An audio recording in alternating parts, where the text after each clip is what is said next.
ਸਾਧ ਸੰਗਤ ਜੀ, ਜਲੰਧਰ ਦੀ ਰਹਿਣ ਵਾਲੀ ਅਮਨਦੀਪ ਕੌਰ, ਜਿਹਦਾ ਹਜੇ ਵਿਆਹ ਨਹੀਂ ਸੀ ਹੋਇਆ, ਜਿਹਨੇ ਐਮਕਾਮ ਦੀ ਪੜ੍ਹਾਈ ਕੀਤੀ, ਤੇ ਉਹਨਾਂ ਦੇ ਇਲਾਕੇ ਵਿੱਚ ਨੇੜੇ ਬਹੁਤ ਭਾਰੀ ਗੁਰਮਤਿ ਸਮਾਗਮ ਹੋਇਆ। ਬੜੇ ਗੁਰੂ ਕੇ ਕੀਰਤਨੀਏ ਪ੍ਰਚਾਰਕ ਪਹੁੰਚੇ। ਕਈ ਦਿਨ ਲਗਾਤਾਰ ਸਮਾਗਮ ਹੋਇਆ, ਜਿਸ ਵਿੱਚ ਅਮਨਦੀਪ ਕੌਰ ਆਪਣੇ ਮਾਤਾ ਪਿਤਾ ਸਮੇਤ ਜਾਂਦੀ ਰਹੀ। ਲਾਸਟ ਵਾਲੇ ਦਿਨ ਅੰਮ੍ਰਿਤ ਸੰਚਾਰ ਹੋਣਾ ਸੀ, ਸੋ ਸੰਗਤਾਂ ਨੂੰ ਬੇਨਤੀ ਕੀਤੀ ਗਈ ਕਿ ਸ਼੍ਰੋਮਣੀ ਗੁਰਦੁਆਰਾ ਪ੍ਰਬੰਧਕ ਕਮੇਟੀ ਵੱਲੋਂ 5 ਕਕਾਰ ਭੇਟਾ ਰਹਿਤ ਦਿੱਤੇ ਜਾਣਗੇ। ਅਮਨਦੀਪ ਕੌਰ ਕਹਿੰਦੀ ਕਿ ਮੇਰਾ ਬਹੁਤ ਮਨ ਸੀ ਅੰਮ੍ਰਿਤ ਛਕਣ ਦਾ, ਤੇ ਮੈਂ ਆਪਣੀ ਮਾਤਾ ਨੂੰ ਦੱਸਿਆ, ਤੇ ਮੇਰੀ ਮਾਤਾ ਤੇ ਪਿਤਾ ਦਾ ਅੰਮ੍ਰਿਤ ਛਕਿਆ ਹੋਇਆ ਸੀ। ਪਰ ਜਦੋਂ ਮੈਂ ਇਹ ਗੱਲ ਕਹੀ, ਉਹਨਾਂ ਨੂੰ ਬਹੁਤ ਬੁਰਾ ਲੱਗਿਆ। ਉਹ ਕਹਿੰਦੇ, ਪਹਿਲਾਂ ਹੀ ਤੂੰ ਬਹੁਤ ਪੜ੍ਹਾਈ ਕਰ ਚੁੱਕੀ ਆ, ਉਮਰ ਤੇਰੀ ਲੰਬੇਰੀ ਹੋ ਗਈ ਹੈ, ਤੇ ਜਦੋਂ ਤੂੰ ਅੰਮ੍ਰਿਤ ਛਕ ਲਿਆ, ਰਿਸ਼ਤਾ ਤਾਂ ਤੈਨੂੰ ਪਹਿਲਾਂ ਹੀ ਨਹੀਂ ਹੋ ਰਿਹਾ, ਫਿਰ ਤੈਨੂੰ ਹੋਣਾ ਹੀ ਨਹੀਂ ਰਿਸ਼ਤਾ। ਸੋ ਮੇਰੇ ਮਾਂ ਪਿਓ ਨੇ ਮੈਨੂੰ ਸਖਤ ਮਨਾ ਕਰਤਾ। ਉਹ ਕਹਿੰਦੀ, ਜਿਸ ਦਿਨ ਅੰਮ੍ਰਿਤ ਸੰਚਾਰ ਹੋਣਾ ਸੀ, ਮੈਥੋਂ ਰਹਿ ਨਹੀਂ ਹੋਇਆ। ਮੈਂ ਘਰੇ ਝੂਠ ਬੋਲ ਕੇ, ਇੱਕ ਬਹਾਨਾ ਲਾ ਕੇ ਕਿ ਕਾਲਜ ਦੇ ਵਿੱਚ ਪੇਪਰਾਂ ਦੀ ਤਿਆਰੀ ਲਈ ਮੈਨੂੰ ਸੱਦਿਆ ਗਿਆ ਹੈ, ਮੈਂ ਕਹਿੰਦੀ ਕੇਸੀ ਇਸ਼ਨਾਨ ਕਰਕੇ ਅੰਮ੍ਰਿਤ ਸੰਚਾਰ ਵਾਲੀ ਜਗ੍ਹਾ ਪਹੁੰਚ ਗਈ। ਮੈਂ ਕੰਕਾਰ ਪਹਿਨੇ ਤੇ ਅੰਮ੍ਰਿਤ ਦੀ ਦਾਤ ਲੈ ਲਈ। ਅੰਮ੍ਰਿਤ ਦੀ ਦਾਤ ਲੈ ਕੇ ਜਦੋਂ ਕਹਿੰਦੀ ਮੈਂ ਸ਼ਾਮ ਨੂੰ ਘਰ ਵਾਪਸ ਆਈ, ਘਰ ਆ ਕੇ ਆਪਣੀ ਮਾਤਾ ਨੂੰ ਵਾਹਿਗੁਰੂ ਜੀ ਕਾ ਖਾਲਸਾ ਵਾਹਿਗੁਰੂ ਜੀ ਕੀ ਫਤਿਹ ਬੁਲਾਈ, ਤਾਂ ਮੇਰੀ ਮਾਤਾ ਨੇ ਬਹੁਤ ਬੁਰਾ ਮੰਨਿਆ। ਉਹ ਕਹਿੰਦੀ ਵੀ ਜਦੋਂ ਬਾਣੀ ਆ ਜੇ ਤੇ ਬਾਣਾ ਆਪੇ ਆ ਜਾਂਦਾ ਹੈ। ਮੈਥੋਂ ਰਹਿ ਨਹੀਂ ਹੋਇਆ, ਮੈਂ ਅੰਮ੍ਰਿਤ ਛਕ ਲਿਆ, ਪਰ ਮੇਰੀ ਮਾਂ ਤੋਂ ਇਹ ਸਹਿ ਨਹੀਂ ਹੋਇਆ। ਉਹ ਕਹਿਣ ਲੱਗੀ, ਠੀਕ ਹੈ ਅੰਮ੍ਰਿਤ ਤਾਂ ਤੂੰ ਛਕ ਲਿਆ, ਪਰ ਹੁਣ ਤੈਨੂੰ ਕਿਸੇ ਨੇ ਰਿਸ਼ਤਾ ਨਹੀਂ ਕਰਨਾ, ਤੇਰਾ ਵਿਆਹ ਨਹੀਂ ਹੋਣਾ। ਤੇ ਹੋਰ ਵੀ ਕਹਿੰਦੀ ਵੀ ਮੇਰੀ ਮਾਂ ਮੈਨੂੰ ਮੰਦਾ ਚੰਗਾ ਬੋਲਦੀ ਰਹੀ। ਜਦੋਂ ਇੰਨੀ ਗੱਲ ਕਹੀ, ਤੇ ਕਹਿੰਦੀ ਮੈਂ ਆਪਣੀ ਮਾਂ ਨੂੰ ਜਵਾਬ ਦਿੱਤਾ ਕਿ ਜਦੋਂ ਅੰਮ੍ਰਿਤ ਛਕਾਇਆ ਗਿਆ ਸੀ ਤਾਂ 5 ਪਿਆਰਿਆਂ ਨੇ ਕਿਹਾ ਸੀ, ਅੱਜ ਤੋਂ ਤੁਹਾਡੀ ਜਨਮ ਭੂਮੀ ਸ਼੍ਰੀ ਅਨੰਦਪੁਰ ਸਾਹਿਬ, ਮਾਤਾ ਪਿਤਾ ਗੁਰੂ ਗੋਬਿੰਦ ਸਿੰਘ ਮਹਾਰਾਜ ਤੇ ਮਾਤਾ ਸਾਹਿਬ ਕੌਰ। ਸੋ ਹੁਣ ਮੇਰੇ ਪਿਤਾ ਗੁਰੂ ਗੋਬਿੰਦ ਸਿੰਘ ਨੂੰ ਮੇਰੇ ਵਿਆਹ ਦੀ ਚਿੰਤਾ ਹੈ, ਉਹ ਆਪੇ ਮੇਰੇ ਲਈ ਵਰ ਲੱਭ ਦੇਣਗੇ, ਤੁਸੀਂ ਮੇਰੇ ਵਿਆਹ ਦੀ ਚਿੰਤਾ ਨਾ ਕਰੋ। ਸੋ ਕਹਿੰਦੀ ਇੰਨੀ ਗੱਲ ਸੁਣ ਕੇ ਮੇਰੇ ਮਾਤਾ ਪਿਤਾ ਚੁੱਪ ਕਰ ਗਏ। ਸਮਾਂ ਬੀਤਿਆ, ਕਹਿੰਦੀ ਮੈਂ ਐਮਕਾਮ ਪਾਸ ਕਰ ਲਈ, ਬੜੇ ਚੰਗੇ ਨੰਬਰ ਆਏ। ਉਹ ਕਹਿੰਦੀ ਮੈਂ 3 ਸਾਲ ਕਹਿੰਦੀ ਪ੍ਰਾਈਵੇਟ ਪੜ੍ਹਾਇਆ, ਤੇ ਫਿਰ ਮੈਨੂੰ ਸਰਕਾਰੀ ਨੌਕਰੀ ਮਿਲ ਗਈ। ਨਿਤਨੇਮ ਨੇ ਤੇ ਗੁਰੂ ਨੇ ਇੰਨਾ ਸਾਥ ਦਿੱਤਾ ਕਿ ਚੜ੍ਹਦੀ ਕਲਾ ਹੋ ਗਈ।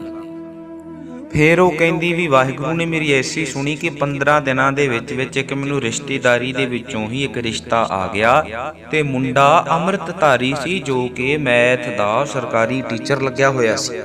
ਵੇਖੋ ਵਾਹਿਗੁਰੂ ਨੇ ਕਿੰਨੀ ਛੇਤੀ ਸੁਣੀ। ਤੇ ਕਹਿੰਦੀ ਮੇਰਾ ਥੋੜੇ ਦਿਨਾਂ ਵਿੱਚ ਉਹਦੇ ਨਾਲ ਵਿਆਹ ਵੀ ਹੋ ਗਿਆ। ਤੇ ਉਹ ਕਹਿੰਦੀ ਵੀ ਮੇਰਾ ਵਿਆਹ ਪਠਾਨਕੋਟ ਹੋ ਗਿਆ। ਪਠਾਨਕੋਟ ਉੱਥੇ ਕਹਿੰਦੀ ਮੇਰੀ ਜੌਬ ਸ਼ੁਰੂ ਹੋ ਗਈ। ਅਸੀਂ ਦੋਨਾਂ ਨੇ ਇੱਕ ਛੋਟੀ ਜਿਹੀ ਕਲੋਨੀ 'ਚ ਉੱਥੇ ਗੁਰਦੁਆਰਾ ਸਾਹਿਬ ਬਣਿਆ ਸੀ। ਦੋਨਾਂ ਨੇ ਸ਼ੁਰੂਆਤ ਅਸੀਂ ਗੁਰਦੁਆਰਾ ਸਾਹਿਬ ਮੱਥਾ ਟੇਕਣਾ, ਚਾਹ ਦੇ ਨਾਲ ਨਿਤਨੇਮ ਕਰਕੇ ਆਪਣੀ ਆਪਣੀ ਜੌਬ ਤੇ ਚਲੇ ਜਾਣਾ, ਸ਼ਾਮ ਨੂੰ ਆਉਣਾ। ਰੋਜ਼ ਦਾ ਰੂਟੀਨ ਬੜਾ ਸੋਹਣੀ ਜ਼ਿੰਦਗੀ ਚੱਲ ਰਹੀ ਸੀ। ਵਾਹਿਗੁਰੂ ਦੀ ਕਿਰਪਾ ਨਾਲ ਸਾਡੇ ਘਰ 2 ਬੱਚੇ ਹੋਏ, ਇੱਕ ਲੜਕਾ ਇੱਕ ਲੜਕੀ। ਹੁਣ ਕਹਿੰਦੀ ਅਸੀਂ ਬਹੁਤ ਖੁਸ਼ ਸੀ, ਮੇਰਾ ਪਰਿਵਾਰ ਪੂਰਾ ਹੋ ਗਿਆ ਸੀ।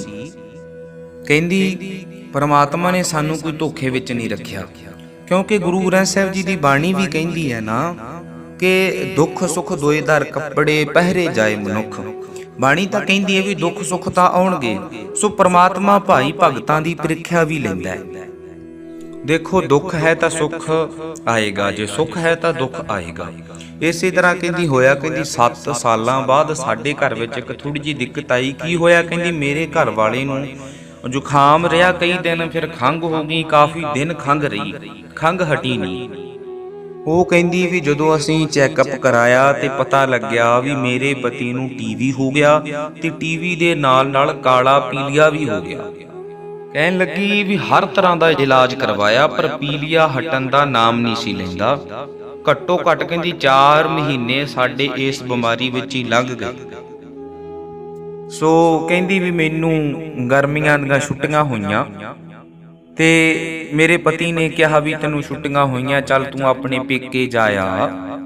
ਤੇ ਕਹਿੰਦੀ ਵੀ ਮੈਨੂੰ ਜਲੰਧਰ ਭੇਜਤਾ। ਮੈਂ ਕਹਿੰਦੀ ਬੱਚਿਆਂ ਨੂੰ ਨਾਲ ਲੈ ਕੇ ਜਲੰਧਰ ਆ ਗਈ, ਕਿਉਂ ਬੱਚੇ ਵੀ ਘਰ ਦਾ ਭੈੜਾ ਜਿਹਾ ਮਾਹੌਲ ਦੇਖ ਕੇ ਬੜੇ ਡਰੇ ਹੋਏ ਸੀ, ਖੁਸ਼ ਨਹੀਂ ਸੀਗੇ ਬੱਚੇ। ਮੈਂ ਆਪਣੇ ਪੇਕੇ ਚਲੀ ਗਈ। ਉਹ ਆਪਣੇ ਬੱਚੇ ਲੈ ਕੇ ਮਾਂ ਪਿਓ ਕੋਲ ਪਹੁੰਚ ਗਈ। ਮਾਂ ਨੂੰ ਮਿਲੀ ਤੇ ਮਾਂ ਨੇ ਸੁਣ ਕੇ ਕਹਿੰਦੀ ਵੀ ਹੁਣ ਤੱਕ 4 ਮਹੀਨੇ ਹੋ ਗਏ, ਤੁਸੀਂ ਬੜੀਆਂ ਦਵਾਈਆਂ ਬੜੇ ਇਲਾਜ ਕਰਕੇ ਵੇਖ ਲਏ, ਤੇ ਹੁਣ ਇੱਥੇ ਇੱਕ ਨੇੜੇ ਬਾਬਾ ਰਹਿੰਦਾ, ਤਾਂਤਰਿਕ ਬਾਬਾ, ਤੇ ਆਪਾਂ ਉਹਦੇ ਕੋਲ ਚੱਲਦੇ ਆਂ। ਕੀ ਪਤਾ ਤੇਰੇ ਪਤੀ ਨੂੰ ਕਿਸੇ ਨੇ ਕੁਝ ਦੇ ਨਾ ਦਿੱਤਾ ਹੋਵੇ, ਆਪਾਂ ਇਲਾਜ ਕਰਵਾ ਲਈਏ ਬਾਬੇ ਤੋਂ। ਬੜੇ ਲੋਕ ਉਹਦੇ ਕੋਲ ਜਾ ਕੇ ਠੀਕ ਹੋਏ ਆ। ਤੇ ਉਹ ਕਹਿਣ ਲੱਗੀ ਵੀ ਮੈਂ ਆਪਣੀ ਮਾਂ ਨੂੰ ਕਿਹਾ ਵੀ ਮਾਤਾ, ਮੈਂ ਅੰਮ੍ਰਿਤ ਦੀ ਦਾਤ ਲੈਤੀ ਹੈ, ਮੈਂ ਗੁਰੂ ਗੋਬਿੰਦ ਸਿੰਘ ਦੀ ਬੇਟੀ ਹਾਂ, ਤੇ ਮੈਂ ਕਿਸੇ ਹੋਰ ਦਰ ਤੇ ਨਹੀਂ ਜਾਣਾ, ਮੈਂ ਤਾਂ ਸਿਰਫ ਗੁਰੂ ਗ੍ਰੰਥ ਸਾਹਿਬ ਜੀ ਨੂੰ ਮੰਨਦੀ ਹਾਂ। ਉਹਦੀ ਮਾਂ ਅੱਗੋਂ ਕਹਿਣ ਲੱਗੀ ਉੱਥੇ ਅੰਮ੍ਰਿਤਧਾਰੀ ਵੀ ਜਾਂਦੇ ਆ, ਕਿਰਪਾਨਾਂ ਪਾਉਣ ਵਾਲੇ ਵੀ ਜਾਂਦੇ ਆ, ਬੈਠੇ ਹੁੰਦੇ ਆ, ਬਥੇਰੇ ਇਲਾਜ ਕਰਾ ਕੇ ਲਿਆਉਂਦੇ ਆ। ਤੇ ਕਹਿੰਦੀ ਮੈਂ ਇਹ ਗੱਲ ਕਹੀ ਵੀ ਉਹ ਗੁਰੂ ਦੇ ਸਿੱਖ ਹੀ ਨਹੀਂ, ਜਿਹੜੇ ਗੁਰੂ ਦਾ ਦਰ ਛੱਡ ਕੇ ਹੋਰ ਕਿਸੇ ਦਰ ਤੇ ਮੰਗਣ ਜਾਂਦੇ ਆ, ਉਹ ਸੱਚੇ ਸਿੱਖ ਨਹੀਂ, ਉਹ ਝੂਠੇ ਨੇ, ਉਹ ਭੇਖੀ ਨੇ। ਜਿਹੜਾ ਆਪਣੇ ਐਡੇ ਵੱਡੇ ਗੁਰੂ ਨੂੰ ਛੱਡ ਕੇ ਜਾਂਦਾ, ਗੁਰੂ ਨਾਲ ਧੋਖਾ ਕਰਦੇ, ਅੰਮ੍ਰਿਤ ਦੀ ਦਾਤ ਲੈ ਕੇ ਹੋਰਾਂ ਦੇ ਦਰ ਤੇ ਭਟਕਦੇ ਫਿਰਦੇ ਆ। ਸੋ ਉਹ ਕਹਿਣ ਲੱਗੀ ਵੀ ਮੈਂ ਆਪਣੀ ਮਾਂ ਨੂੰ ਸਖਤ ਮਨਾ ਕਰਤਾ ਵੀ ਮੈਂ ਨਹੀਂ ਕਿਸੇ ਬਾਬੇ ਤਾਂਤਰਿਕ ਚੇਲੇ ਕੋਲ ਜਾਣਾ। ਤੇ ਅੱਗੋਂ ਉਹਦੀ ਮਾਂ ਕਹਿਣ ਲੱਗੀ ਵੀ 4 ਮਹੀਨੇ ਤਾਂ ਹੋ ਗਏ, ਤੇਰਾ ਪਤੀ ਠੀਕ ਨਹੀਂ ਹੋਇਆ, ਕਿਹੜਾ ਗੁਰੂ ਗ੍ਰੰਥ ਸਾਹਿਬ ਦੀ ਗੱਲ ਕਰਦੀ ਆ ਤੂੰ? ਜੇ ਕਰਨਾ ਹੁੰਦਾ ਤਾਂ ਗੁਰੂ ਗ੍ਰੰਥ ਸਾਹਿਬ ਉਹਨੂੰ ਠੀਕ ਨਾ ਕਰ ਦਿੰਦੇ। 4 ਮਹੀਨੇ ਹੋ ਗਏ ਪਏ ਨੂੰ ਮੰਜੇ ਤੇ। ਸੋ ਕਹਿੰਦੀ ਇਹ ਗੱਲ ਮੇਰੇ ਦਿਲ ਤੇ ਲੱਗ ਗਈ, ਮੇਰੀ ਮਾਂ ਨੇ ਇਹ ਬੋਲੀ। ਉਹ ਕਹਿਣ ਲੱਗੀ ਮੈਂ ਆਪਣੀ ਮਾਤਾ ਨੂੰ ਕਿਹਾ ਵੀ ਤੂੰ ਮੈਨੂੰ ਜੋ ਮਰਜ਼ੀ ਬੁਰਾ ਭਲਾ ਕਹਿ ਲਾ, ਪਰ ਗੁਰੂ ਗ੍ਰੰਥ ਸਾਹਿਬ ਜੀ ਨੂੰ ਕੁਝ ਨਹੀਂ ਬੋਲਣਾ। 4-5 ਦਿਨਾਂ ਵਾਸਤੇ ਰਹਿਣ ਆਈ ਸੀ, ਪਰ ਮੈਂ ਕਹਿੰਦੀ ਰਾਤ ਰੁਕ ਕੇ ਮੈਂ ਦੂਜੇ ਦਿਨ ਘਰ ਆਪਣੇ ਵਾਪਸ ਚਲੀ ਗਈ। ਉਹ ਕਹਿੰਦੀ ਵੀ ਮੈਂ ਮੀਂਹ ਹਨੇਰੀ ਦੇ ਚੱਲਦੇ ਘਰ ਵਾਪਸ ਆ ਗਈ। ਜਦੋਂ ਘਰ ਵਾਪਸ ਆਈ ਤੇ ਘਰ ਵਿੱਚ ਵੇਖਿਆ ਵੀ ਹਨੇਰੀ ਨਾਲ ਬੜਾ ਖਲਾਰਾ ਪਿਆ ਹੋਈ ਸੀ। ਮੈਂ ਸਾਫ਼ ਸਫਾਈ ਸ਼ੁਰੂ ਕਰਤੀ, ਰਸੋਈ ਵਿੱਚ ਸਫਾਈ ਕੀਤੀ ਤੇ ਸਾਰਾ ਘਰ ਸਾਫ਼ ਕਰਕੇ ਮੈਂ ਜਦੋਂ ਬੈਠੀ ਤੇ ਮੇਰੇ ਮਨ ਵਿੱਚ ਖਿਆਲ ਆਇਆ ਵੀ ਲੋਕ ਕਿਹੋ ਜਿਹੇ ਹੁੰਦੇ ਆ ਵੀ ਅੰਮ੍ਰਿਤ ਦੀ ਦਾਤ ਲੈ ਕੇ ਵੀ ਗੁਰੂ ਗ੍ਰੰਥ ਸਾਹਿਬ ਜੀ ਨੂੰ ਮੰਦਾ ਚੰਗਾ ਬੋਲੀ ਜਾਂਦੇ ਤੇ ਗੁਰੂ ਤੇ ਵਿਸ਼ਵਾਸ ਨਹੀਂ ਕਰਦੇ। ਉਹ ਕਹਿੰਦੀ ਮੈਂ ਇੰਨਾ ਸੋਚ ਹੀ ਰਹੀ ਸੀ ਕਿ ਮੇਰੀ ਮਾਂ ਨੇ ਜਿਹੜੀ ਗੱਲ ਕਹੀ ਸੀ ਵੀ 4 ਮਹੀਨੇ ਹੋ ਗਏ ਤੇਰਾ ਪਤੀ ਮੰਜੇ ਤੇ ਪਿਆ, ਗੁਰੂ ਸਾਹਿਬ ਨੇ ਠੀਕ ਨਹੀਂ ਕੀਤਾ, ਇੰਨੇ ਨੂੰ ਕਹਿੰਦੀ ਮੇਰਾ ਦਰਵਾਜ਼ਾ ਖੜਕਿਆ। ਦਰਵਾਜ਼ਾ ਕਿਸੇ ਨੇ ਖੜਕਾਇਆ ਤੇ ਮੈਂ ਜਦੋਂ ਦਰਵਾਜ਼ਾ ਖੋਲ੍ਹਿਆ ਤੇ ਸਾਹਮਣੇ ਦੇਖਿਆ ਤਿਆਰ ਬਰ ਤਿਆਰ 5 ਸਿੰਘ ਖੜੇ ਆ ਤੇ ਇੱਕ ਸਿੰਘ ਦੇ ਸਿਰ ਉੱਤੇ ਧੰਨ ਸ਼੍ਰੀ ਗੁਰੂ ਗ੍ਰੰਥ ਸਾਹਿਬ ਜੀ ਦੇ ਸਰੂਪ ਵਿਰਾਜਮਾਨ ਨੇ ਤੇ ਇੱਕ ਸਿੰਘ ਲਗਾਤਾਰ ਚੌਰ ਕਰ ਰਿਹਾ ਸੀ। ਤੇ ਉਹਨਾਂ ਨੇ ਕਿਹਾ ਕਿ ਅਸੀਂ ਇੱਥੇ ਨਾਲ ਲਾਗੇ ਪਾਠ ਕਰ ਰਹੇ ਸੀ, ਪਰ ਉਸ ਘਰ ਦਾ ਕਮਰਾ ਚਿਉਂ ਰਿਹਾ ਹੈ। ਸਾਨੂੰ ਪਤਾ ਹੈ ਕਿ ਤੁਹਾਡੇ ਕੋਲ 4-5 ਕਮਰੇ ਖਾਲੀ ਪਏ ਨੇ, ਅਸੀਂ ਤੁਹਾਡੇ ਘਰ ਗੁਰੂ ਗ੍ਰੰਥ ਸਾਹਿਬ ਜੀ ਦਾ ਪਾਵਨ ਸਰੂਪ ਵਿਰਾਜਮਾਨ ਕਰਨਾ ਹੈ। ਤੇ ਉਹ ਕਹਿਣ ਲੱਗੀ ਮੈਂ ਝੱਟ ਹੀ ਕਹਿਤਾ ਵੀ ਅੰਦਰ ਆਓ, ਧੰਨ ਭਾਗ ਸਾਡੇ ਤਾਂ ਵੀ ਗੁਰੂ ਸਾਹਿਬ ਸਾਡੇ ਘਰ ਆਏ, ਐਡੀ ਸੇਵਾ ਬਖਸ਼ੀ, ਦਰਸ਼ਨ ਦੀਦਾਰੇ ਬਖਸ਼ੇ ਗੁਰੂ ਸਾਹਿਬ ਨੇ, ਮੇਰੇ ਤਾਂ ਬਹੁਤ ਵੱਡੇ ਭਾਗ ਨੇ, ਇਸ ਲਈ ਤਾਂ ਮਹਾਰਾਜ ਨੇ ਸ਼ਾਇਦ ਮੈਥੋਂ ਸਫਾਈ ਕਰਵਾਈ ਹੈ। ਕਹਿੰਦੀ ਝੱਟ ਹੀ ਮੈਂ ਆਪਣੇ ਪਤੀ ਤੇ ਬੱਚਿਆਂ ਨੂੰ ਉਠਾਇਆ, ਅਸੀਂ ਗੁਰੂ ਗ੍ਰੰਥ ਸਾਹਿਬ ਜੀ ਦਾ ਪ੍ਰਕਾਸ਼ ਕੀਤਾ, ਹੋਰ ਸਾਫ਼ ਸਫਾਈ ਕੀਤੀ, ਸੋਹਣੇ ਗੱਦੇ ਚਾਦਰਾਂ ਵਿਛਾਈਆਂ। ਮਹਾਰਾਜ ਬੋਲਦੇ ਨੇ, ਗੁਰੂ ਗ੍ਰੰਥ ਸਾਹਿਬ ਜੀ ਬੋਲਦੇ ਨੇ, ਮਹਾਰਾਜ ਆਪਣੇ ਬੱਚਿਆਂ ਨਾਲ ਗੱਲ ਕਰਦੇ ਨੇ। ਪ੍ਰਕਾਸ਼ ਹੋਇਆ ਤੇ ਹੁਕਮਨਾਮਾ ਸਭ ਆਇਆ, ਪਰਮੇਸ਼ਰ ਦਿੱਤਾ ਬੰਨਾ, ਦੁੱਖ ਰੋਗ ਕਾ ਡੇਰਾ ਭੰਨਾ। ਮਹਾਰਾਜ ਨੇ ਕਿਰਪਾ ਕੀਤੀ, ਇਹ ਸ੍ਰੀ ਮੁਖਵਾਕ ਬਖਸ਼ਿਸ਼ ਕੀਤਾ।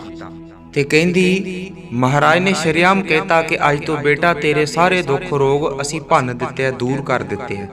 ਹੋਇਆ ਕਿ ਉਹ ਕਹਿਣ ਲੱਗੀ ਕਿ ਅਗਲੇ ਹੀ ਦਿਨ ਤੋਂ ਕਹਿੰਦੀ ਮੇਰੇ ਪਤੀ ਨੂੰ ਦਵਾਈ ਖਾਣ ਦੀ ਲੋੜ ਨਹੀਂ ਪਈ, ਇੱਕ ਵੀ ਗੋਲੀ ਨਹੀਂ ਖਾਧੀ ਤੇ ਹੌਲੀ ਹੌਲੀ 15-20 ਦਿਨਾਂ ਤੱਕ ਕਹਿੰਦੀ ਮੇਰੇ ਘਰ ਵਾਲਾ ਬਿਲਕੁਲ ਠੀਕ ਹੋ ਗਿਆ, ਤੰਦਰੁਸਤ ਹੋ ਗਿਆ। ਉਹ ਕਹਿੰਦੀ ਜੇ ਗੁਰੂ ਤੇ ਭਰੋਸਾ ਹੋਵੇ ਤੇ ਗੁਰੂ ਕਿਰਪਾ ਕਰਦਾ, ਚੜ੍ਹਦੀ ਕਲਾ ਬਖਸ਼ਦਾ, ਬਸ ਵਿਸ਼ਵਾਸ ਹੋਣਾ ਚਾਹੀਦਾ, ਦ੍ਰਿੜ ਵਿਸ਼ਵਾਸ ਹੋਣਾ ਚਾਹੀਦਾ। ਡਰੀਏ ਨਾ, ਡੋਲੀਏ ਨਾ, ਐਵੇਂ ਕਿਸੇ ਦੇ ਦੂਜੇ ਦੇ ਦਰ ਤੇ ਨਾ ਭਟਕੀਏ। ਗੁਰੂ ਗ੍ਰੰਥ ਸਾਹਿਬ ਜੀ ਸਭ ਕੁਝ ਕਰਦੇ ਨੇ, ਸਭ ਕੁਝ ਦਿੰਦੇ ਨੇ।